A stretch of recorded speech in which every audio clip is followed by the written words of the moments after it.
Ignore birthdays. Have you ever felt a quiet sense of dread as your birthday approaches? Maybe you stare at your phone as the happy birthday texts roll in, feeling a sense of obligation and exhaustion instead of joy. Or maybe you actively dread the moment a group of restaurant staff walks over to your table to sing to you.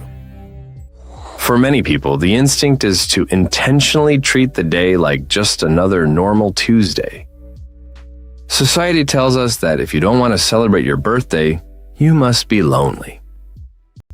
People assume you are insecure or secretly hoping someone throws you a surprise party anyway. But psychologists say the real reason often has nothing to do with sadness.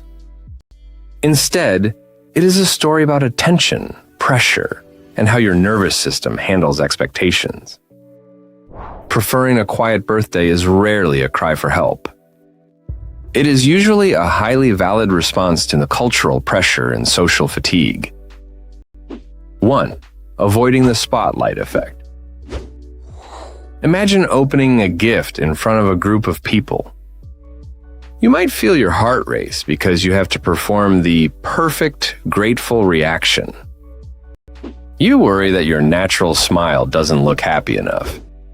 Psychologists note that this mental bias makes the forced cheerfulness of birthdays feel incredibly draining for anyone sensitive to social scrutiny. 2. Rejecting the social construction of birthdays. Research published in Frontiers in Psychology highlights that birthdays are not just neutral dates on a calendar. They are heavy cultural constructs. We are handed a script of societal rules about how we should celebrate, who we should be, and how loudly we must express our joy. 3. Protecting your nervous system. For many people, skipping the big party simply reflects healthy self-awareness. It is a biological preference for lower stimulation. After a busy week, a crowded party drains your energy fast. A quiet hangout keeps it stable. Choosing to stay low-key is a way to genuinely recharge. The choice to ignore a birthday often goes much deeper than just avoiding a crowded room. It touches on how we view time and our own identity. 4. The weight of existential stock-taking. A study in Nature Scientific Reports found that milestone birthdays, like turning 30, 40, or 60, force us to deeply evaluate our lives. These symbolic ages act as an existential mirror. They ask us to compare where we are in life to where we thought we would be by now. For some, this reflection highlights perceived failures or unreached goals. It can make the day feel unexpectedly heavy and overwhelming rather than joyful.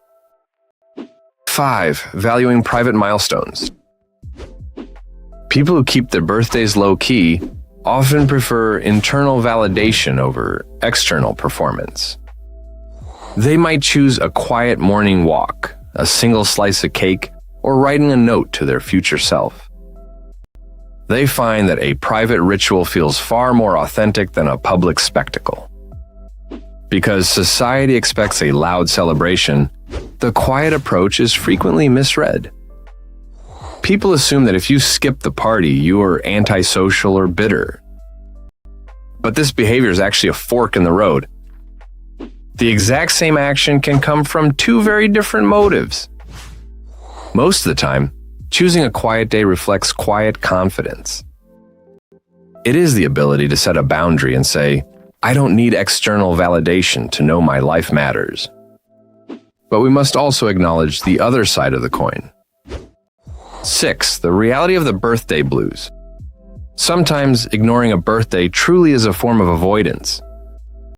If the day is skipped because of severe aging anxiety, a painful lack of social support, or deep feelings of inadequacy, the motive changes. It shifts from healthy boundary setting to defensive isolation.